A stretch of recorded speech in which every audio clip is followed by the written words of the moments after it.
This is India Global. I'm Gaurie Dwivedi. Let's get you the headlines this Wednesday evening. First up, from Bangladesh, Yunus's rally of meetings with students and religious leaders. Bangladesh students leaders say that they will reveal all secret treaties with India. Prime Minister KP Sharma Oli's visit to China results in 9-point MOUs signed between Nepal and China. No substantive deal on Belt and Road Initiative seems to have come out so far. Pakistan moves to curb terror outfits, social media use bid by Islamabad to counter PTI's growing influence. India celebrates the 53rd Navy Day.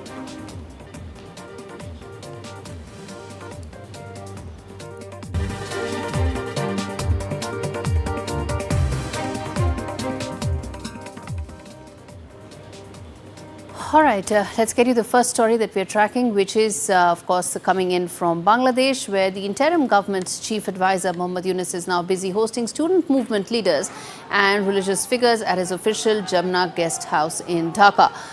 On Tuesday, the so-called anti-discrimination student movement convener, Hasnat Abdullah, met with Muhammad Yunus amidst the escalating tensions between Bangladesh and India. Hasnat told media following the meeting and said that we conveyed the people's message from the streets to the chief advisor and emphasized the need for the state to reveal all secret treaties with India. He also urged India to view this interim government as a product of a mass uprising rather than linking it to former Awami League government. He also accused the Indian media of actively promoting misinformation campaigns against Bangladesh, inciting violence through their reporting.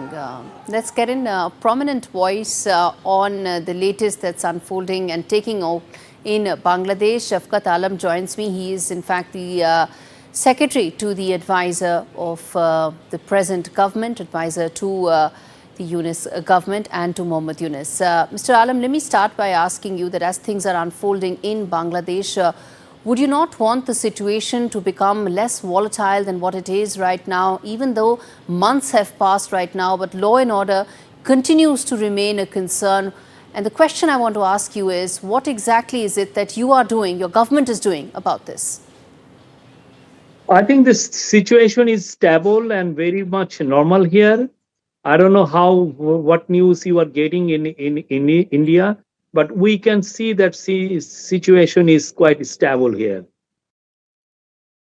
There is still no legal counsel for the Hindu priest Chinmay Krishna Das is an extremely worrying aspect.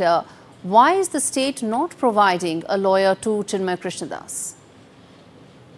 Yes, I think this is, we haven't stopped anyone from representing Mr. Chinmay Krishna Das, and it's, we hope that Chinmay Das lawyers would represent him. We haven't said anything to him. We haven't stopped him from representing him. I don't know why he didn't appear today. But we obviously, no matter who he is, Mr. Chinmay Das, he is a Hindu community leader. We would like to see him being represented by some of the top lawyers of the country. All right. The sense one gets is that the government hasn't been able to really arrest the trend of the repeated attacks that are taking place on minorities. How do you comment on this, given the fact that some of those videos, photos and commentary that's been coming in is actually, attacks that are taking place on minorities that continue unabated?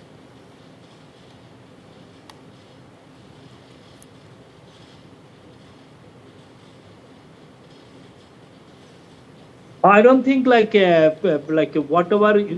there are obviously several isolated incidents, in which one we know that in Chittagong there was one incident in which some stones were thrown at a Hindu temple. You know what happened last week was that Muslim lawyers were brutally killed by followers of Mr. Chinmay Krishna Das. We have arrested some of these people by scrutinizing the video footages. And that's why like there were some tensions, but we have stepped up security in Chittagong and across all the places in the country.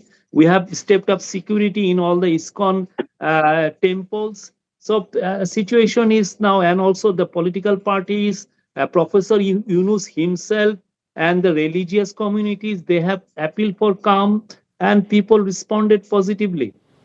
Mr. Alam, when you talk about what's happening in Bangladesh when it comes to the treatment of minorities, the former Prime Minister Sheikh Hasina has also hit out. And it's not just about the Hindus, it's about some of the other minority communities as well. Whether you take the Buddhists, the Christians, the Ahmadiyas, Sheikh Hasina has in fact spoken about all of them now being under increased attack and scrutiny by the present government, given how the attacks continue unabated. If you quote her, then she is a mass murderer. She, under her watch, thousands of people were disappeared. Thousands of people were brutally murdered. Even in July, August, she was killing. At her order, the police were killing hundreds of young boys and girls. I don't know why. Why you are quoting her? She's a mass murderer. And she, under her watch, like 15 years, there was not a single pair elections. All the elections were rigged, and she ran a dictatorship, brutal dictatorship. That's why, she had to flee the country because of such a huge and popular mass uprising. It's everywhere. Every campus, every university, every college participated in the revolution against her. Mr. Alam, let's talk about Chinmay Krishna Das and ISKCON. Is there a campaign to target ISKCON as well as those associated with ISKCON, the Hindu priests as well? We haven't targeted ISKCON. There is no truth here. ISKCON is free to preach their religion. ISKCON has runs temple. We know ISKCON also has done some charity works. We haven't said that we are not banning ISKCON. They are free to do whatever they want. We see them as a religious outfit, religious organizations like any other Catholic organization or Protestant organization or Muslim organization or Christian or Buddhist organizations. And we believe in religious right of people. And Mr. Krishna Das, Chinmay Krishna Das, has been suspended from ISKCON, I think, several months ago, maybe more than 6 months ago. Okay, now it's been 5 months since the student revolution took place in Bangladesh. How soon do you think normalcy can return? How soon do you think the path towards elections can return in Bangladesh? I think calm I think there is a communication gap between what you see from New Delhi or in any parts of India and what the situation is in Bangladesh. What we expect from you, I know NDTV is a very rich news or a TV station. It can easily send its team, news team, its TV team, quite a lot. You can send quite a lot of journalists here. You can see the situation here, whether things have stabilized or things are still volatile. You can see it for yourself. We think situation is normal here. We regularly publishing crime data, and which also shows that crimes the situation is as good as it was like last October and November or last year. So I don't know, obviously there were some tensions. There were some, the murder of the Muslim lawyer obviously triggered some tensions, but our society acted together, and I think things are very much normal right now. And again, I would invite NDTV journalists, come and visit Bangladesh, see for yourself, take the information yourself, talk to the Hindu leaders, talk to the Hindu people, talk to other minorities, talk to anyone you want to talk, because we see some industrial scale misinformation coming out from Indian media. You just come and see it for yourself. Shafiqul Alam, thanks for taking out the time. Not all of it can be disinformation. Not all of it can be driven by anything but facts. There have been videos, there have been photos, and most importantly, news flow is coming in so very constantly from Bangladesh, giving a sense that all is not well. But appreciate you taking out the time and speaking to NDTV. All right, on that note, we slip into a very short break. We come back on the other side and talk more about Kuwait's foreign minister in India. What does that mean? And New Delhi's larger strategy for the Middle East region. Stay with us.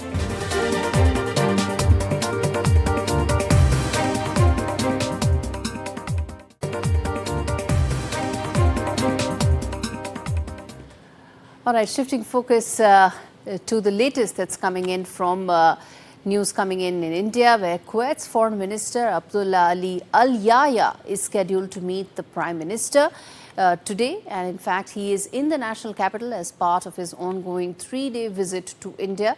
New Delhi and Kuwait City share a historically strong bilateral relationship that has stood the test of time. Rooted in centuries of trade and cultural exchange, the partnership predates Kuwait's independence in 1961, during which the Indian rupee served as its legal tender.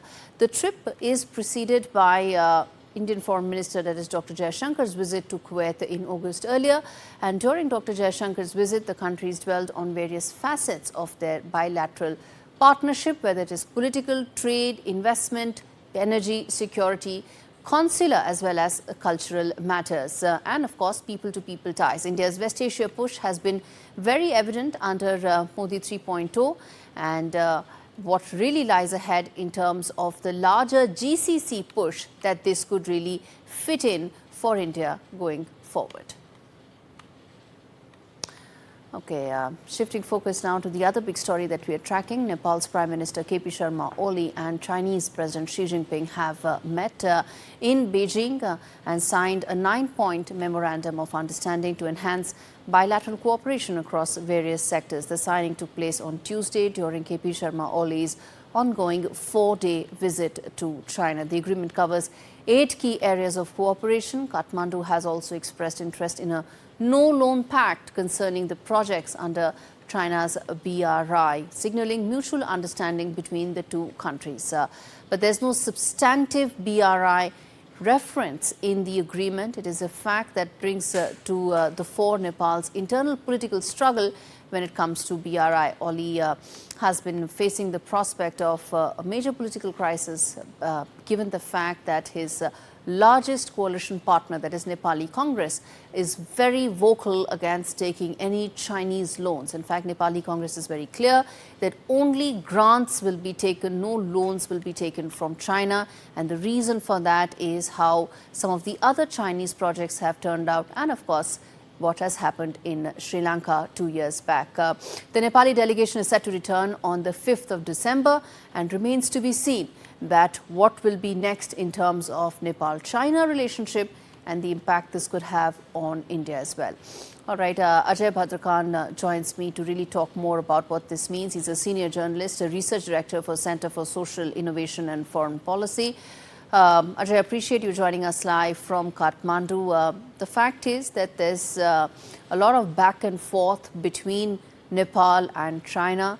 There have been prime ministers in the last couple of years, one sanctioning the project, other, of course, cancelling it. In this back and forth, how do you see the relationship between Nepal and China from here on? I think the relationship has been very tricky. Nepal signed, as you know, the BRI agreement in 2017, and since then there has been no progress on BRI. So during this visit, I think the BRI was at the center of the focus of this visit, and at the last moment, Nepal and China managed to sign an agreement or to move forward the BRI agreement. It is now termed a framework, which allows Nepal and China to move forward on the BRI. So that's a progress in a sense that at least there has been some progress on agreement. And the first version of the BRI implementation plan was sent by the Chinese in October 2021. So that's almost 3 years ago. And there The draft at that time was agreed upon by the communist parties, governments. The Nepali Congress more or less had been ignoring that implementation plan since 2021, but now the current BRI draft, as we understand, is supposed to be a Nepali version, which is completely different from what the Chinese have proposed. So in that the sense, harmonious clause is not there. That's what Nepali side have been saying all along, that they don't want only Chinese contractors. They don't want some of those very stiff penalties that are imposed by China around the world. They've seen how it's brought Sri Lanka at the brink. But I want to understand from you that how does this change the relationship? Because if Nepal says no to BRI in its present form, it's no good for China. Because, a watered-down version doesn't really serve China's interest, or does it? If you look at the BRI agreement itself, which has not been made public, I think your argument would be true. But there are other ways in which China is pursuing its interests in Nepal. So if we look at the joint statement produced by Nepal and China, it includes many of the ideas that were initially in the BRI implementation plan. So I think what has happened now is the watered down version of the BRI implementation plan, or the framework agreement, basically focuses on 5 areas, and the Nepali Congress has made sure that it will not be taking any commercial loans, and it does not want to take even concessional loans. So that was their sticking point between Nepali Congress and China, and they have now used the term aid agreement, aid financing. So that term. See, the only agreement that stands out for me, apart from some of the others, the only one that stands out for me that I would probably pay more close attention to is the pursuance of Chinese language in Nepal. That, of course, could be the precursor to more Confucian institutes being set up in Nepal. And this is the playbook that took place in Pakistan a decade ago. I want to understand from you, do you see that happening here, or do you think the political opposition to that could be very severe from Nepali Congress and some of the other coalition partners of KP Sharma Oli? Yes, that's the very tricky part. Like if we look at the BRI implementation plan that was forwarded by the Chinese in 2021, it was a very strategic kind of document that incorporated almost every facet of the relationship, whether it was soft power diplomacy, expanding Chinese influence, security cooperation, and a whole gamut of agreements regarding, for example, financing arrangements, exchange, trading in bilateral currencies and stuff like that. It covered the whole gamut that reflected China's strategy in Nepal to enhance its influence as well as to further its strategic interests. But now what has happened is the BRI document sort of waters down China's ambitions in Nepal. But at the same time, there are other ways through which China appears to be pursuing. So if we look at what happened on Tuesday, was there were, on the one hand, today there was an agreement on BRI, but yesterday they issued a joint communique which more or less reflects the other things that were covered in 21 proposal by the Chinese, but which were not covered today. So we'll have more discussions on this going forward, because if Nepal does decide to embrace China and China's BRI, we're going to have a lot more of this conversation going forward, and remains to be seen how does it end up for KP Sharma Oli and Nepal from here on. But I appreciate you taking out the time. And shifting focus now to the other important neighbor for India, that's Pakistan. Well, Islamabad has finally decided to tighten noose on terror outfits. It intends to restrict the use of social media by banned terror groups. Pakistan's National Action Plan Coordination Committee met on Tuesday with Interior Minister Mohsin Naqvi in the chair. It has decided to undertake quote-unquote comprehensive measures to prevent the activities of banned terror outfits on social media. A decision has been taken to ban social media accounts of terror outfits in coordination with the country's telecom authority. That's the word coming in. Pakistan's provinces have also been told to take steps to stop the sale and usage of illegal SIM cards. Officials have also been directed to come up with an effective mechanism. Those familiar with Pakistani politics know that nothing comes without a caveat. There's one here as well. Many in Pakistan believe the decision has political connotations. Several ministers have been labeling the former Prime Minister Imran Khan-led opposition PTI a violent group and not a political party. Already in the middle of talks of imposing governor's rule in Khyber Pakhtunkhwa and placing ban on PTI, they allege hardcore criminals used the PTI protest as a cover to storm Islamabad. And they also accuse the party of using arms against security personnel. All right, turning our attention to the other big story, India marks Navy Day today, November 24th. The nation's maritime forces look back with pride and reflection. Today is the 4th of December at one of the most audacious military strikes that took place in modern history. We are talking about the attack on Karachi port in 1971. This report tells you just how it all shaped up and why every Indian needs to be so proud of the Indian Navy.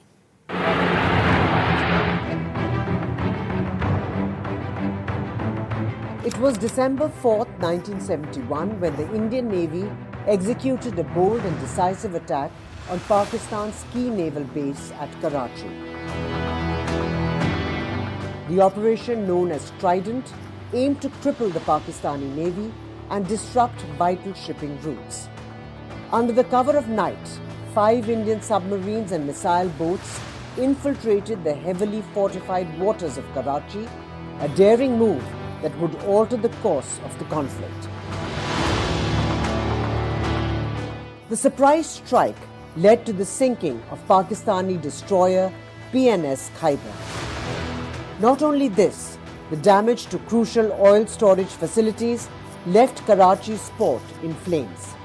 While the raid achieved its tactical objectives, it sent a powerful message. India's maritime strength was undeniable and its resolve unshakable.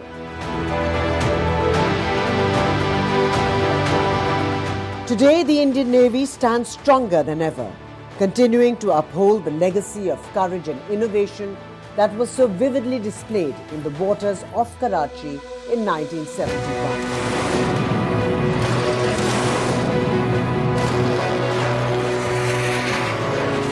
As the nation celebrates Navy Day 2024, it honors those who served. It also remembers a moment in history when the seas themselves bore witness to a turning point in the subcontinent's destiny.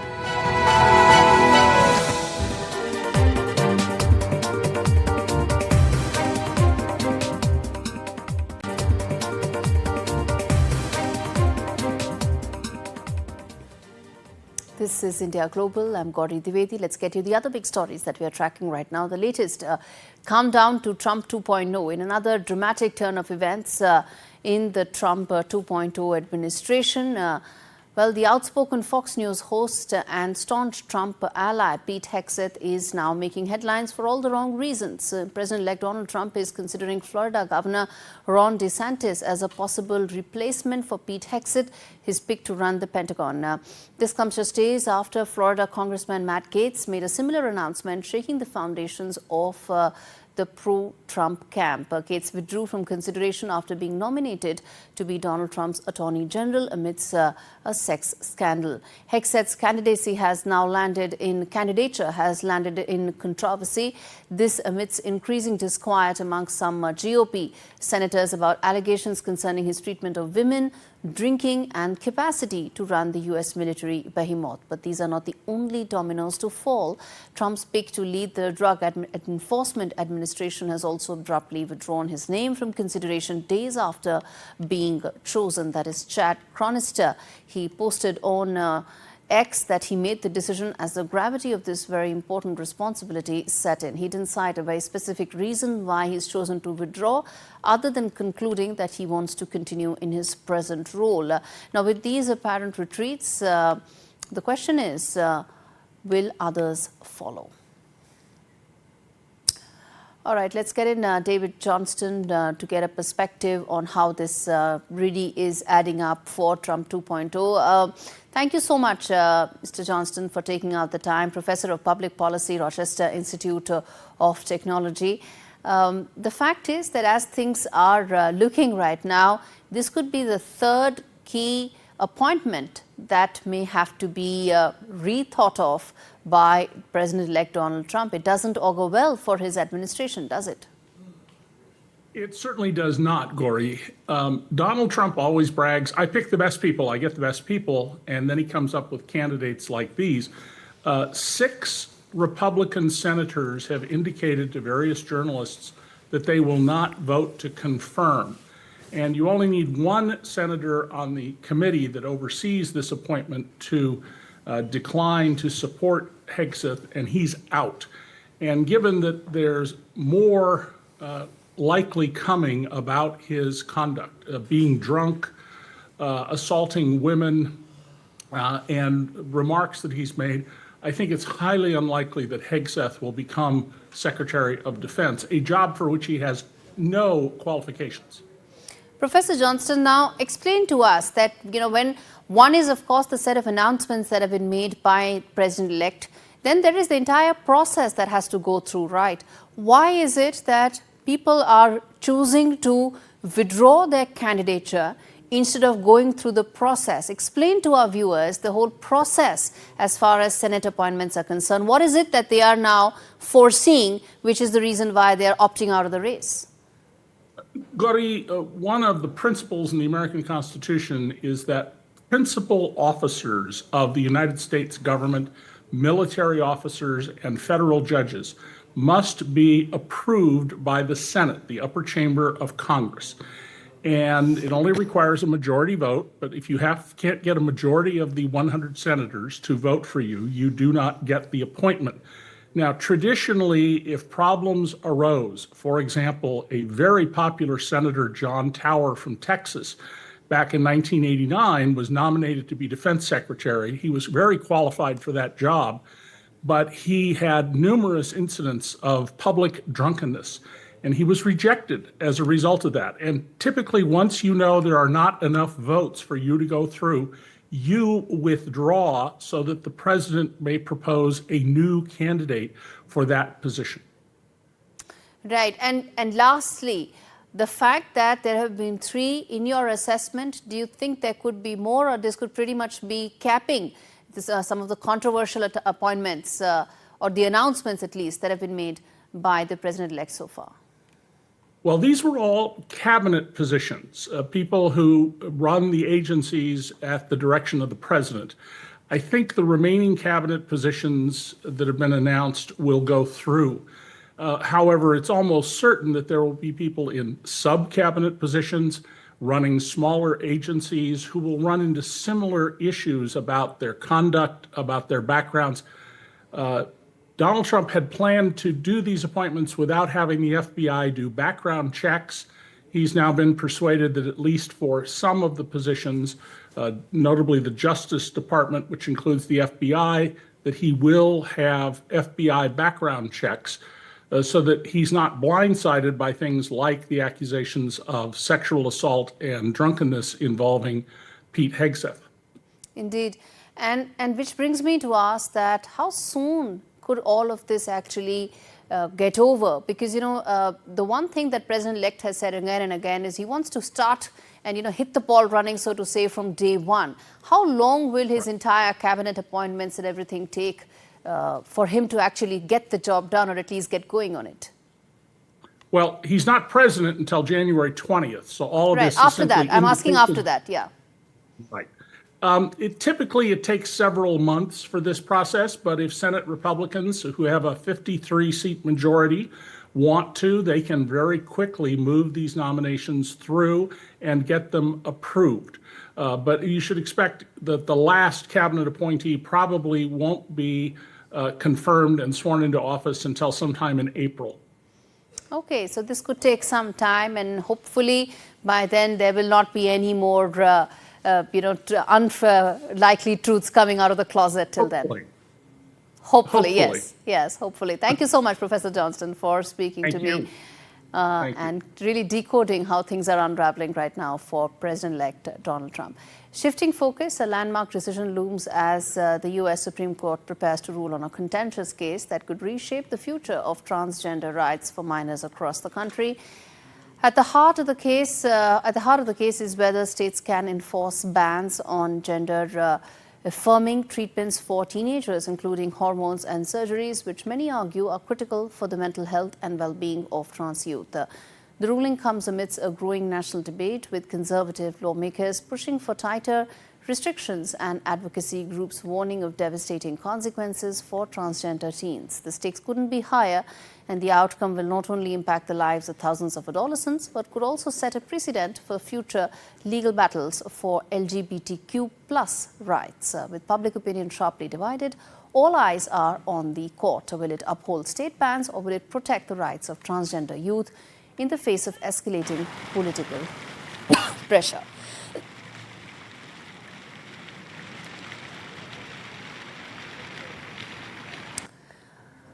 All right, on that note, we slip into a very short break. We come back with the latest that's unfolding in South Korea. Stay with us.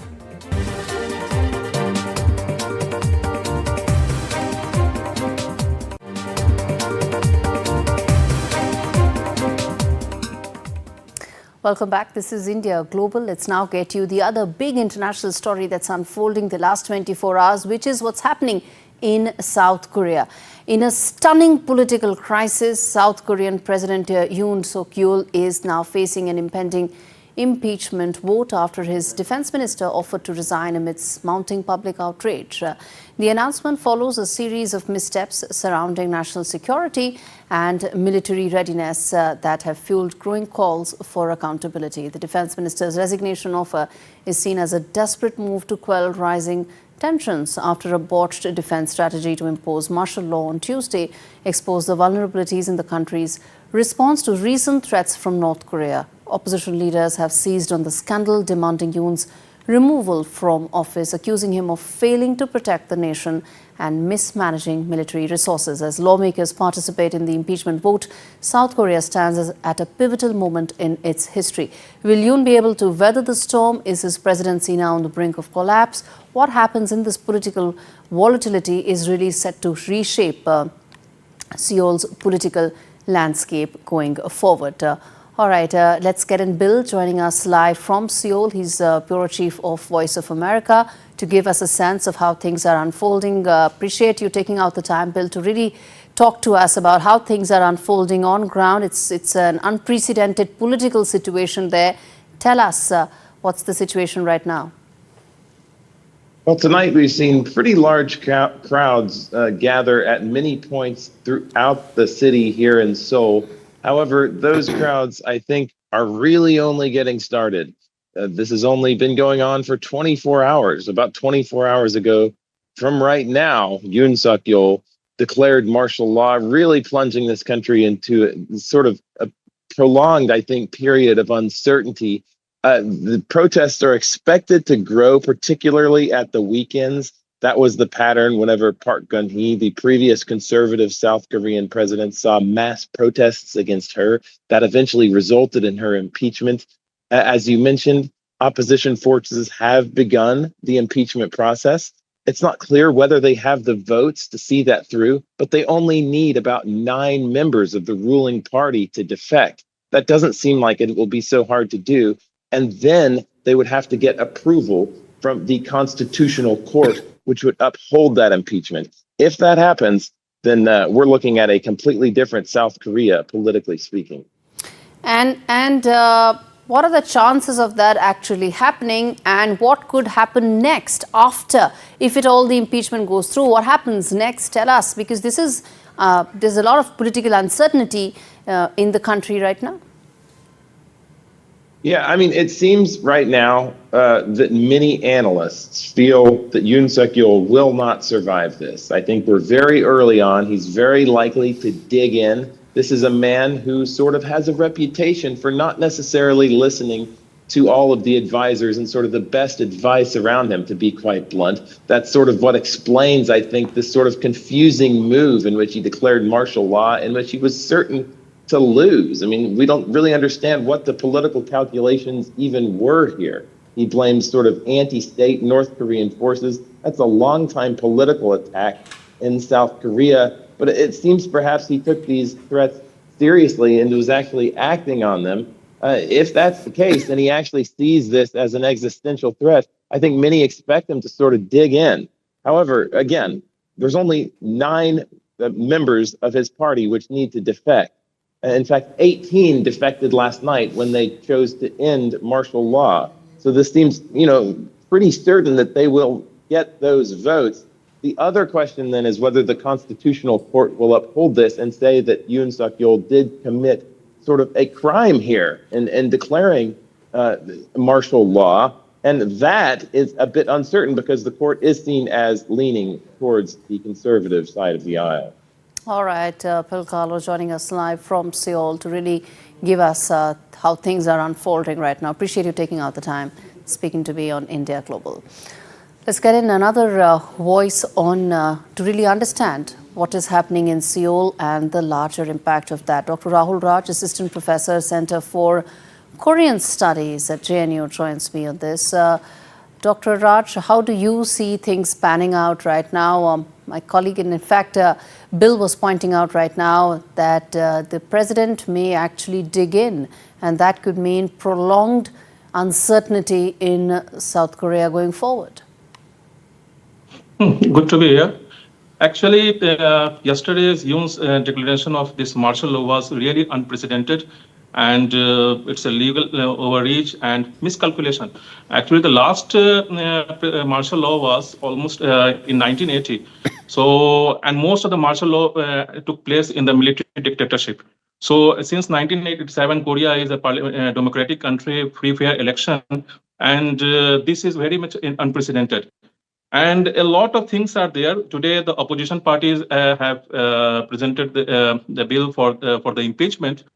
And the law says, constitutional law says that within 72 hours, it has to be presented in the parliament also and to be passed. Now, the thing is that out of 300 members, 2/3 members, that is 200 members they need. Now, yesterday, as I was listening, yesterday, of course, 18 members sided to uplift this martial law, and they signed it, and unanimously it was signed, and the martial law president was forced to uplift. However, when the opposition parties and the major opposition party, that is Thaburo Minjodang and Democratic Party, and the minor opposition parties combined together, they presented, and it was only 191, and none of the ruling party signed in for the impeachment bill. Second thing is that even if it is passed, suppose some members from the ruling party defect, then the question goes, it will go to Constitutional Court. And there are 8 judges. Out of 8, 6, they have to vote for the impeachment. Now, that is also a little bit political because 4 were appointed by the previous president, former president, Moon Jae-in, and 4 by the current Yoon Suk-yeol president. Yes, and now the problem for the Yoon Suk-yeol is that even if it survives, the problem is how he will face the public. Even he has no strong backing in his own. You've explained the process. Yeah. But I want to ask you, even if he survives, his political capital is going to be completely eroded for the remainder of his term, isn't it? Yes, for the remainder of his term, and already he is a lame duck president because the ruling party doesn't have majority in the National Assembly. So he was actually very much frustrated the way the opposition parties were almost like becoming a barrier in passing the bills, especially the budget bill. Now, that's what the thing, he will be a problem not only for the party because even the ruling party, yesterday the ruling party leader, he also condemned that it was not acceptable. And how much he will get support from the ruling party, that is also a question mark. Second thing is, even in the public, those who are in favor of leaning toward the Conservative Party, many of them also don't agree with this martial law. Okay, now this is about the president and his political survival. Talk to us about who could be his possible successor in the event that it's very unlikely that he will survive the night in Seoul today. Yes. Suppose if everything goes and it goes to Constitutional Court, so it will take 4 to 5 months. Then this process will be over. Now, in that period, the current Prime Minister of South Korea, Han Duck-soo, he will become like acting president, and for the remaining period, and we have to see how the things unfold after this constitutional, what the Constitutional Court says. Because earlier also, the opposition party presented a bill for the impeachment of 2 officials to the Constitutional Court, and Constitutional Court rejected it. So we have to see a lot, and it will happen within 24 or to 48 hours how things unfold. So if he is not surviving, then the Prime Minister will become the acting president. Prime Minister will become the acting president. Political instability in Seoul may continue for some time, and the present president is unlikely to survive the vote that is underway today. Thank you so much, Dr. Raj, for really connecting the dots here for our viewers in terms of what's happening in South Korea. Shifting focus now to the other big story that has just broken. The ICC Champions Trophy has hit a new roadblock. The BCCI, or the Board of Control for Cricket in India, has firmly rejected Pakistan Cricket Board's request to have all their matches played outside India. This development adds a layer of uncertainty to the event. And my colleague Rika Roy joins us with the very latest. Rika, talk to us about the significance of this and what really happens to the tournament. Well, what really happens to the tournament, we don't know. Everything is up in the air right now. Pakistan, after much deliberations, had accepted the hybrid model, which meant that India would not travel to Pakistan. And that's because the Indian government has not given them clearance to go to Pakistan. So India won't travel. 5 matches involving India, including semi-final and final, if they manage to reach that far, would be played outside of the country. So that is the hybrid model which was proposed by the ICC to PCB, that was voted on, and all the other full members as well as the associate members also voted for the hybrid model.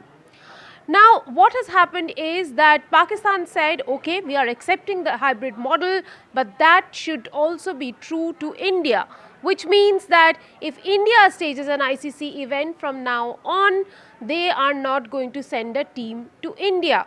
There are several ICC events India is expected to stage between 2025 to 2031, including a T20 World Cup for men's, a Women's Cricket World Cup, and also the 2031 Cricket World Cup.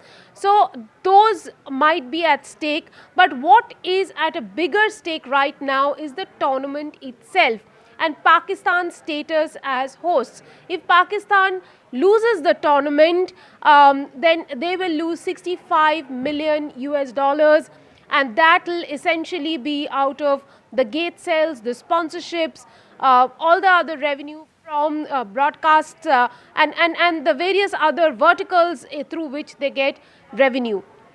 ICC will also, if ICC is unable to host this tournament, then they will also take a huge financial hit, and so will the other member boards be.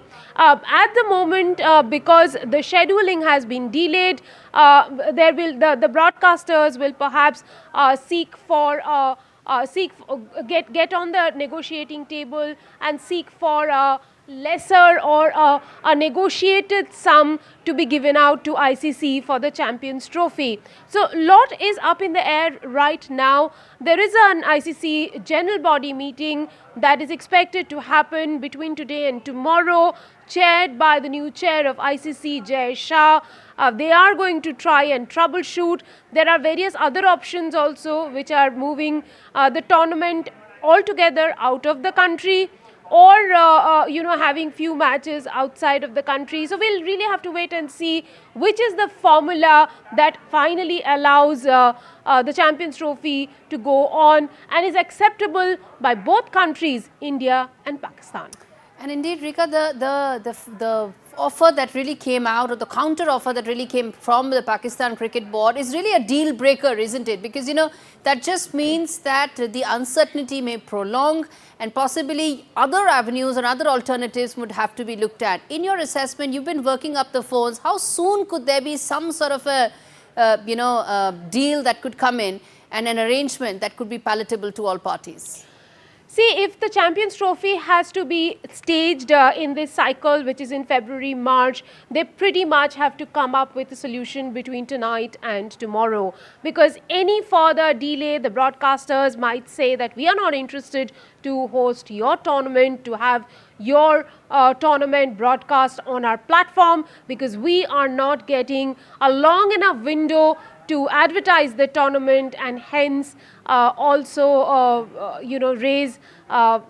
raise revenue towards the tournament. So and why is this important? Because they are the biggest stakeholders of Champions Trophy. So if it is delayed beyond tomorrow, we will probably have to wait and see what is the future of the tournament.